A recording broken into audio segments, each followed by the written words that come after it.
মোহাম্মদ ইউনূস, তিনি দাভোসে যাচ্ছেন, কখনো সুইজারল্যান্ডে যাচ্ছেন, বিভিন্ন জায়গায় তিনি বক্তব্য রাখছেন। সেই ছাত্ররা যারা নিয়ে এসেছিলেন মোহাম্মদ ইউনূসকে, তারা কেমন রয়েছেন?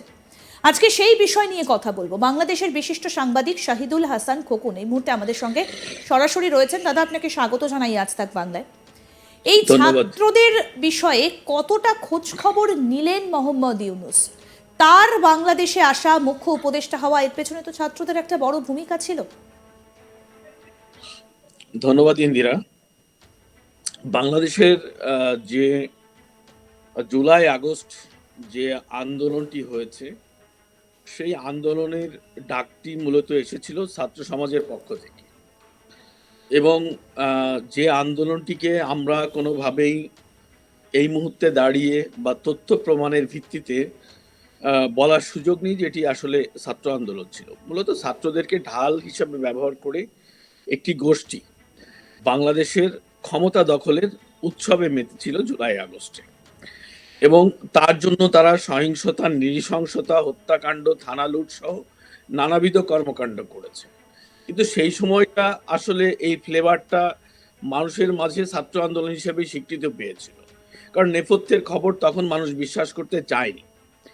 সেই পরিস্থিতিতে দাঁড়িয়ে তখন কিন্তু যারা এই চালবাজ, যারা এই ষড়যন্ত্রকারী, তাদের কথায় মানুষের একটা আস্থা তৈরি হয়েছিল যে এটি সত্যিকার ছাত্র আন্দোলন, ছাত্রদের দাবি দেওয়ার আন্দোলনের উপরে শেখ হাসিনা সরকার স্টিম রোলার চালাচ্ছে, গুলি চালাচ্ছে। এইটাকে ইস্যু করেই মূলত সাধারণ মানুষকে রাস্তায় নামানো হয়েছিল। তো সংঘর্ষকালে কে সাধারণ আর কে অসাধারণ, এই ব্যাপারটি তো দেখা হয় না। যে কারণে আমরা একটি পরিসংখ্যানে দেখেছি, বা এটি এখন এই মুহূর্তে স্পষ্ট, যে বাংলাদেশের ছাত্র আন্দোলনে কোনো ছাত্র নেতা, যেমন 154 জন ছাত্র সমন্বয়ক ছিল এই আন্দোলনে, একটা ছাত্র আন্দোলনের একজন সমন্বয়ক কিন্তু এই আন্দোলনে আহত বা নিহত হন। যারা হয়েছেন তারা সাধারণ ছাত্র, রিক্সাওয়ালা বা সাংবাদিক বা সাধারণ মানুষ। তো সেই পরিস্থিতিতে দাঁড়িয়ে 5ই আগস্ট যখন শেখ হাসিনা ষড়যন্ত্রের শিকার হয়ে দেশ ছাড়তে বাধ্য হলেন, তারপরেই মূলত শুরু হলো আসল খেলাটা।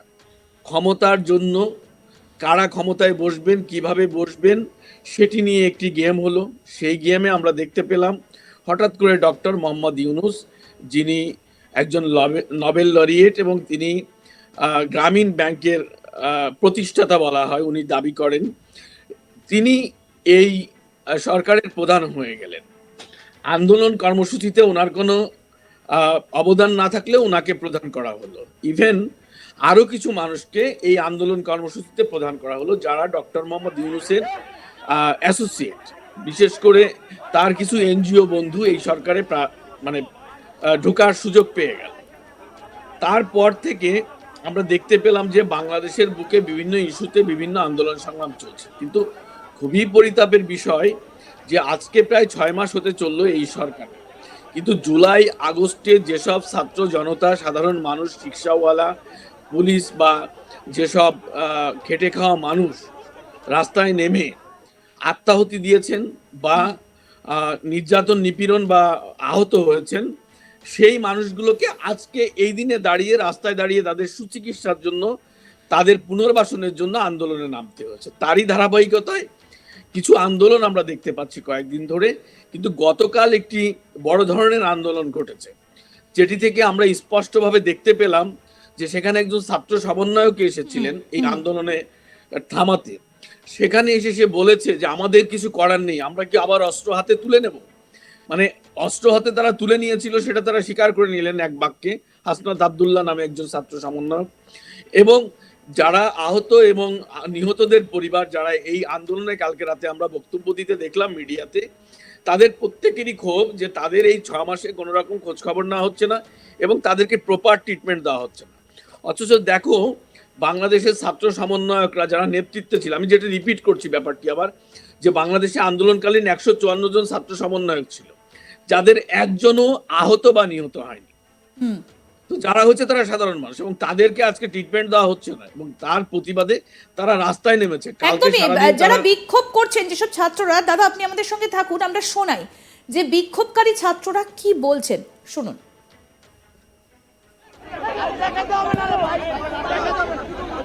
এই যে স্বাস্থ্য অধিদপ্তর আপনার জুলাই ফাউন্ডেশনকে ঠেলে, এই যে আমলারা গত 16 বছর ধরে এরা কি হাসিনার দালালি করে নাই, এবার ওরাই আবার হচ্ছে আমাদের ইয়া করতেছে, সেবা করতেছে।